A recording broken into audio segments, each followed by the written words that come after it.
Hallelujah. Watch this video. If you find a typical example of anywhere belly face. What I go okwa kanike. If you put alone egu. Okusha to chefun koku te shoku also. Ifo ye ri if any regret if on egu. Ihe to kwire ihe hechi okuto okari hetu a is a businessman online or okuriye n'ọtụtụ mbụ na ngo ji gara ịghọta ife ọ na-ekwu. Ndị ka soro na ndị ọ na-edeceive ma nọ ngo na-eme onwe gị.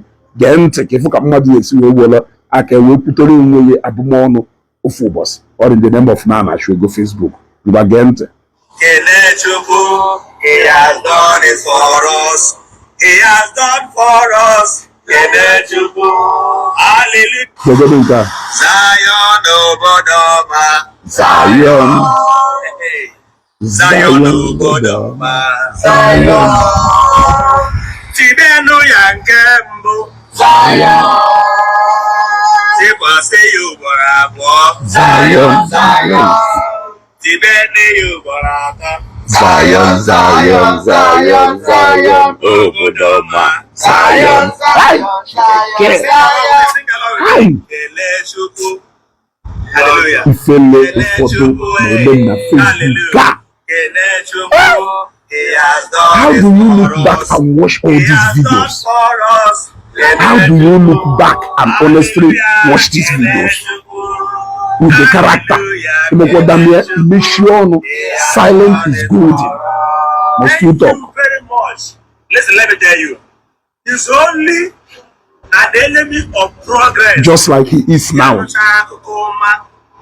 the plans if Kobe within the Zionchi, he's only an enemy of progress. People are good development. That's land banking. No, this is not land banking because their 100 days next year must hold na Zion camp na southeast. Now, I don't want to say much. I want you guys to come with me and click on this video, watch this video. What has changed? Number one, 5-star hotel. I got interest we went to buy more. Interest you look at that one. I get one Seraphic world class mall. I get one shopping mall. I get one amusement park. Yes, here are small city.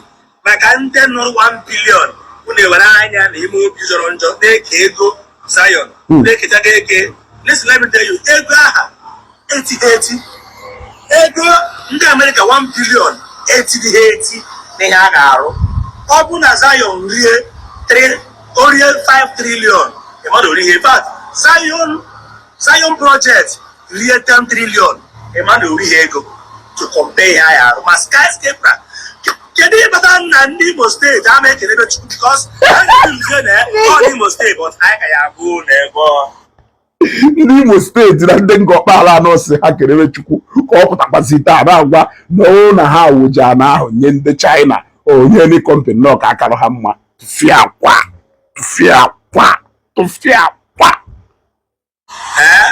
Watch your video, ma ọ bụ na ebe ha bụsu ye watch your video chi ya video ma ebe onye omenala watch your video na ọ maka ha ewete ị nwere ike bụrụ dibịa nwa gị enweta ọrụ na Seraphic company ọ nweta ọrụ na the estate nweta ọrụ na the mini city ọrụzi ihe ọma ka ọ bụ ka anyị wepụ the religion aside ka anyị tikọ ọrụ na anyị na-ebu ndị Igbo omenala should support ụka na nke ikpeazụ a as long as na ụka bụ oh God.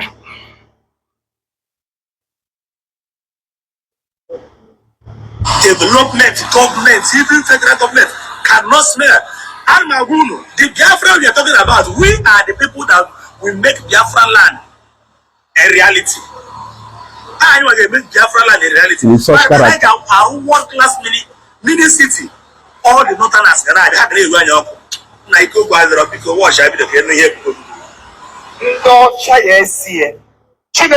Achọghị m ka enu nke bro evangelist Ebuka Obi kwuru maka ịnụcha na nke nyawo onye kwuru achọkwaziri nke igekwazie another one ka ọ gwachalụ ndị Ngọkpala na ndị Imo steeti ha manara elu na Chukwu azago ya ekpere wee sị na ọ wụrụ na ide against ife a ndị Zion na-alụ na Ngọkpala na ife ịnwụ enemy of progress EP just like he is now today.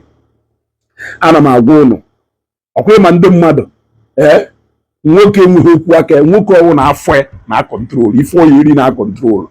Run away from that kind of man. Use ihe ebe ihe use because ha na-adụ good na na-use ha. The only thing ha do good for we dey use ha. The conscious of yourself so that you will not play into their own trap. Worshipkwazie the same person o Zion nwanne uwe obodo ọma ahụzi obodo ọma and ndị Imo steeti dị lucky adrozi lucky na nke ikpeazụ a. Gee ntị. I'm directing this message to the people of Ngọkpala, 1, Governor Eziokwu, 2, and Ndeze, not and 2 autonomous community, 3, and also to the people of lovers of good work and other villages in Igbo. Governor Eziokwu became when you were in Igbo, though I will not blame you anyway, because if any person may blame Igbo and Ibreze, often Ibreze, it will be enlightened enough for every graduate, put our first degree now, second degree, because you go in with knowledge of this thing I'm about to say now. What am I saying? Open where Allah, ancestral home of Ngọkpala and 2 autonomous communities and other villages make it up the Allah, resident Doka. Open where Allah, near Chinese manufacturing company, or where Allah upon the Tesla, near the Tesla, or near the BMW. Onye ndị GAC nya GAC or where ala nyende na Solar or where ala one of the biggest manufacturing company in China or in Turkey or in any part of the world or I say that where ala sign where they be free. By now those manufacturing companies would have been building factories. Today in the space of 3 to 4 5 years even Ngọkpala na here as 100 million. Manoro de where ala nyendoka and they would try to push it. Good where I ran, you walk of baby, baby, the tons of baby in the Aragone, and Agoka, development. Which development? Development. In a church will bring development more than manufacturing company. Company that manufacture even our motor. Motorcycle. Or company manufacturer our own electric car. Oh, that is why after this my video, I will not do any other video, and I cannot do video because anything was around Oka. And I'm very, very strict on that. In fact, I'm very mindful of my business. But the reason why I'm doing this video now, my other communities can I prepare? You were Anna, Yendoka, Equaka. What are the rest? You don't have money, you were Anna, you're in China free. You were Anna, you're in China, they see your folk, you're free. That may not go 1 billion naira. In fact, when you can make offer 1 billion naira, go where I'm not where Kaoka. Where I'm not your Chinese company free. Okay, in less than 10 years, I'm not here in China, I may appreciate. Because all the whole corners of the whole area in the Arrow manufacturing company. They have on the Aero Plaza or Gaia, Aero Hotel or Gaia, because not out of the factory. They way behind our lodge. I can wear by day, Aero no baby or Gaia. If I'm Aero there, Oga Gaia, it was if I'm on Aero Chonoka. So, I got to go on Sunday, there was here. Oka, is it factory or is it a place of worship? It's a place of worship because a place of worship never meant for to be a factory. And that's the reason why it cannot bring any fruit. Rather than it would take internet. Give your land to Chinese company free rather than giving it to Ndoka. Diego, I just want to make common sense. No. You just want to make common sense. Wazie common sense nke omelumbo ebe okpolo ndị duka enemy of progress. Na common sense nke omeluketa kelu nke ihe egwu. Somebody who cannot be principled in this life. May I not be a man like Jpac. May I not be a man like Jpac. A man who cannot count his words. A man whose words cannot be a bond. Cannot be his bond. Just the other time, gone a go Zion, Obodo ma Zion. Kọwara wee gwa unu nwere onye nwere ike iweta with the kind of development Zion na-achị weta na nke ọkpala gụsịgharị ya world class mall gono kụsịla akụsịchala the next minute because na azụ o jere ịkọ na Zion ọkọtanwuho data azụ because Jpac cannot stay where he cannot benefit anything. It is not possible. O make it clear to people na mkpacha mbụ na Facebook ka unu mara that he is a businessman. Ishodewu bụrụ ka o were ụkpala ego, the intelligence ka o were ụkpala ego, anyị amaracha na onye ọwụ echi niile kịta okwugharịkwa nwanne echi okwugharịkwa ọzọ wolu nne nye ihe were ego nye kwenye nkwa ego ka ọ na-eyi anya fụ na iwu ọga na ọ ya enweta na ego n'aka gị ọkọtọkwa ife okwuru kwugharịkwa another thing. We know him. You can ask yourself, are you trying to tell me that not ignorant of ife ọ na-ekwu mgbe o kwurie n'okwucha na ife a wee realize ya onwe ya jụọ onwe ya, was he not among the people na-agbaso Evangelist Ebuka Obi and Zion mgba before? What made him to change his mind and he visited Zion obidokwuwekwu ife ọma about Zion and ndị ụka? What is it that he did not see before that he later saw mgbe ọ join Zion and the movement?